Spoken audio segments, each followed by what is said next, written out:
Rachel, And I'm Amanda.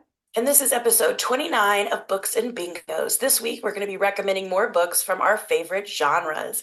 You'll be getting a romance and a thriller from Amanda, and a nonfiction and a cozy mystery from me. So, Amanda, why was romance your first pick for our favorite genres? Oh, romance is what got me into loving reading, right? Like, I mean, of course, it was like The Giver in middle school, and I was like, oh, I love this, and it got me into, and then I just had a lull. And in high school, I read, I think it's Heartbreaker by Julie Garwood, and I was hooked. I started with all the romance I could read that were like thriller romances, right? And then I moved into historical romances. I like literally could not get enough in high school. And it's just always one that stayed with me because I love a happy ever after. I love knowing that that's gonna happen. And it's just one of those things that I can count on it. And the journey getting there is what's interesting to me. And it just like is a great escape from our world that sucks most of the time. And romances generally make me feel better. So, what about you? Why is nonfiction one of your favorites? I love learning. I'm one of those annoying people who will be like, did you know? Da da da da da. I love learning things and being able to share those little tidbits as I find opportunities and conversations with people. So I think it's just a great opportunity to learn a whole bunch of new things all the time, a bunch of interesting things that I wouldn't know otherwise. So I just absolutely love it. But I do have like weird nonfiction picks. I feel like most people who like nonfiction tend to read like historical nonfiction, like about wars and things. I don't like reading about wars. I like reading about like ghosts and cryptids and food and just weird things. So I feel like I have a very weird nonfiction interest, but it is still nonfiction. I know, I love that because those are actually ones I would read too. So, Right? Like I don't like boring nonfiction. Like if it's I right, don't like boring nonfiction. I want something weird and something that's interesting and something that I'll be able to, learn something and take it with me from that book, not just historical stuff. I mean, you learn stuff from that too, but gosh, you can only read so much about a war. right. Agreed. So Amanda, take us away with an adult thriller. So this one that I picked like randomly because I think I had it on hold and it showed up is What Have You Done by Shari Lapena. She is one of my favorite adult thriller authors. I just generally never know which way her books are going to go. So this one, it's Welcome to the Town of Fair Hill, Vermont, where kids still play outside until dark and homes are left unlocked. The town's complacency is ruined, however, when 17-year-old Diana Brewer is brutally murdered and her body is found on a neighboring farm. Everyone wants answers, from her mother to her to Diana's two best friends, to her boyfriend, to her English teacher. It means that someone in this very town killed one of their own. And I love the title because that's how I ended my review is What Have You Done? Because it definitely kept me guessing the whole time, which usually I can figure out like where it's going. I had my suspicions on this one, but it wasn't confirmed until like towards the end. Um, she never misses for me. LaPena just does such great thriller work because of how great she's able to craft these characters and give them these backstories and really take us through them with multiple points of view without it feeling like there's too many voices or hard to keep track of. And I love that she has that ability because then it generally means I can't figure out who did it because there's no one that she's like hiding from me that I don't know enough about that I make myself then be like, ooh, it's that person because they're dark and mysterious. But like generally, we get to know so many characters in the book that that I don't, I'm like, no way could so and so have done this. So if you're looking for a good suspense book, this one is going to be right up your alley. The content warnings would be murder, strangulation, death, grief, child death, sexual harassment, sexual assault, bullying, blood, body horror, injury, pedophilia, stalking, infidelity, and misogyny. The bingo squares are going to be 2024 release, thriller, and mystery. My mom really likes Shari Lapena. I think I've only read one and it was fantastic. So I'm definitely not opposed to reading more. I just haven't managed to do it yet, but she's pretty prolific. She's dropping one at least like every year, it seems like. Right? Yeah, like she is one that's really moving up there. Mary Kubica is another one that kind of reminds me of her. I feel like they just write such great thrillers that like I don't ever see the stuff coming. So yeah, if and I wish I could read more of them. I tend to read a lot of middle grade and young adult books like for work. And then when I do read an adult, it's generally romance. So my mom loves this genre as well. And so she's always telling me, read this one, read this one. And I'm like, oh, I want to, but it's just the time, you know? Yeah, it's hard. There's not enough time to read. Yes. Let's quit our jobs. Yes. All right, my first pick is one that I've read a little while ago, so I don't remember all the details, but I will tell you that it's fantastic, and it is Spook: Science Tackles the Afterlife by Mary Roach. I've recently gotten into Mary Roach. I think I've only read two so far, but I'm really excited to work my way through her whole backlist because I find her fascinating. This is a nonfiction bent for adults. I think high school would be fine with this. It might be a little too dark for middle school, though. It's just a collection of essays on death and life after death. One essay that really stood out to me that I still talk about to this day was a case where they essentially proved in court that ghosts exist. It had to do with this person finding something like evidence that there's no way they could have found. Only the murdered person could have found it. And like he said that somebody led him to it. So they kind of proved in court that this ghost existed. It was wild to me. Another one that was really interesting is her essay on like near-death experiences and what it looks like. There were some particular cases where people were seeing things that there's no way medically they should have been able to see, like something on, like facing just the ceiling, in an operating room, and they were able to see it like out of their body. So I mean, it's just kind of all over the place with all these death experiences, and it was just so interesting and fascinating, perfect for this time of year. So definitely pick this up if you're interested. Trigger warning for like general death stuff. I mean, if that's going to trigger you, definitely stay away from this book, but nothing too out there other than just things related to death. For the bingo board, nonfiction, spooky, and fall vibes. Well, I knew you were going to pick a weird one, and that was it. Yes, I love yes. thinking about ghost stuff, though. I definitely think that ghosts are real. And so to have it be like proven in court, that's hilarious. I love it. It was wild. I love it. Yeah. That's awesome. My second book is going to be my romance pick, and this one is Butcher and Blackbird by Brynne Weaver.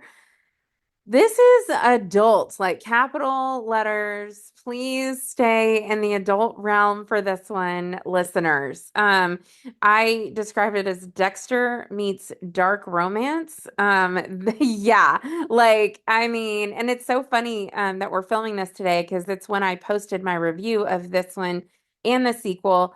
And I got so many comments because this was a big book talk sensation.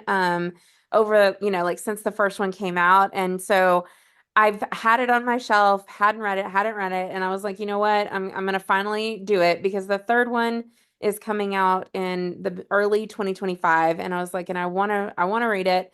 And then I have several friends that were like, I have to read it. Like this one was so good. It's so weird, first of all.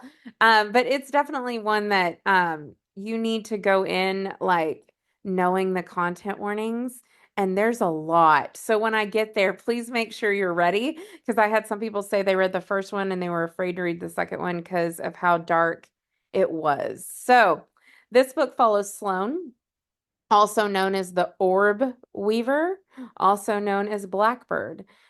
She is a serial killer who kills serial killers. And when the book starts, she is stuck in a cell with a rotting corpse. And she meets Rowan. He is also known as the Butcher. He gets her out of the cell. He is also a serial killer who kills serial killers, and they had never run into each other before, but they both were going after the same guy on this particular day, and that's how they met, right? Such an interesting little meet cute there. But Rowan is like instantly obsessed with Sloane. He's heard about the orb weaver. The reason she's called that is she takes the eyes of her victims with her as her trophies. So just like that's the vibe, okay? And he knows that Sloane is going to just like slip out of his fingers because she's very cagey, obviously doesn't trust a whole lot of people. So he makes a bet with her that once a year they will meet up and have a contest to see who can kill the target first, right? So once a year, they find a serial killer that's been on the loose. They track him down, and whoever kills him first wins. Okay. It's a way to keep, Rowan knows it's a way to keep Sloane in his life. And we get to follow this year after year after year. And the two become really good friends in the meantime. They start texting, they talk on the phone, and they do see each other once a year for the contest. Rowan has always known he wanted this to be more than friendship, but it took Sloane a little while to get there as well. Their side hobby begins interfering with their life and relationship when they decide to like take it to the next level. And then they both have to kind of decide like, what do we want our future to look like here? So I am not into dark romance personally. I'll read, obviously, like I did read this, but it's not something I seek out. I'm looking for more on the fluffier side. But this one was just such like everyone was buzzing about it. But if you listen to any audiobook in your life, it needs to be this one. It was the best audiobook I've probably like second best audiobook I've ever read in my life. The cast was phenomenal. It had the sound effects to go along with some of the things. The main character, the male main character, he is Irish. So to be able to hear that accent on audio was phenomenal. And it just felt like one long conversation between the two characters. If you like a slow burn, if you like great witty banter, that's going to be definitely a favorite of yours. I don't even know who to target this towards because for dark romance, I feel like it was even dark, real dark for dark romance because they don't shy away from the killing part of it, okay? And then obviously the relationship stuff between the two of them it gets a little fun. So, the content warnings for this one is going to be body horror, murder, cannibalism, violence, gore, blood, death, physical abuse, medical content, kidnapping, torture, death of a parent, sexual assault, alcohol, abandonment, stalking, emesis, and injury. The bingo squares it would work for would be thriller and romance. Yeah, little dark. Yep. And if it wasn't such a big deal, like, everywhere on the internets where books are involved, I probably never would have picked this up. But it's definitely one that stayed with me. Like, I'm not going to forget this book and for a while. Well, my question, or do they have day jobs? Like Dexter had a day job. They do have a day job. Okay. And then they do. She works for some, I mean, they don't get too much into what she does. I can't remember, but he is a chef and like owns his own restaurant and stuff. Yeah. Yeah. That's why he's the butcher because he has the knives and Is stuff. that where the cannibalism comes in? Oh no, that's one of the Okay. Okay. that's one of the people they're trying to Okay. one of Okay. the serial killers. Yeah. Okay. No, Okay. but yeah, I'm just gonna say ice cream and leave it at that for those of you that have read it. Feel free to message me about that one. But yeah, it's a lot of content warnings, and you need to go into it. The second one isn't as bad on that front. Like honestly, she went full speed ahead with the first one. The second one, they're both serial killers and that kill serial killers, but it focuses more on the romance in that one than it does on the other stuff, if that helps. Yeah. Definitely an adult adult title. Yes, I put it in all caps in the Yes. notes. Adult. Oh, I love it. I love it. How do they find the time for full-time job, that extensive of a hobby, and now romance? Like, come on. The male main character has someone that hires, like that he does the back work for it, and he tells him hey, this guy is killing all these people. We found out where he lives. Go take care of it. And so he has help. She does a lot of research on her own because it's like interesting to her. So, Okay. Well, still, yeah, yeah, goodness. yeah. It's a lot. Yes, yes. My second pick is not so adult. It's technically for adults, but I mean, it's not anything close to yours. Mine's called Death by Dumpling by Vivien Chien. This is a cozy mystery set in a restaurant. Book one of the 12 current titles in the Noodle Shop mystery series. Our main character is back in her hometown and is currently working at the family restaurant when a man who owns the shopping plaza that they rent for the restaurant dies after eating a meal delivered directly by our main character. She and the cook are in the hot seat. Now, our main character must prove to the cute cop that she and her family are innocent. It hits all the best cozy elements, including all the covers having a secret skull on the cover, which I absolutely love. It's becoming like a passion of mine to find these secret skulls in all these books. I always enjoy when there's a possible connection with the local cop. Like I said before, I like having something else with the romance. So the romance is definitely not center stage here, but there's definitely some like flirty vibes, and I love it. And this is actually a diverse cozy.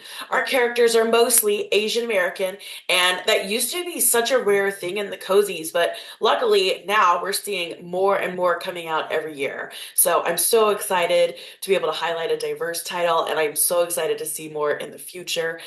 Content warnings for typical cozy elements like death, food poisoning, etc. Bingo squares are mystery and cozy mystery. Yeah, I think my favorite cozy is actually written by an Asian American. Jesse Q Sutanto wrote the Dial A for Aunties. It's like my favorite. I love that whole series. So yeah, I love that the representation is I'm wanting to see more diversity in that genre for sure. Yeah, and I mean, like I said, it's definitely starting. It's not there yet. So many popular ones are not very diverse at all, but we're seeing them more and more and more, and they're getting a really big spotlight, which I like. They're not just kind of, whispering in on the background. They're getting spotlights. Like I feel like I've been recommended this one so many times. So when I started reading cozies, I definitely wanted to get to this one. So I love to see it. That's awesome. And those are our recommendations for the week. If you have questions, suggestions, or comments, reach out on social media at Books and Bingos or email us at booksandbingos@gmail.com. Thanks for listening and join us again next week when we'll be recommending spooky books. Happy reading!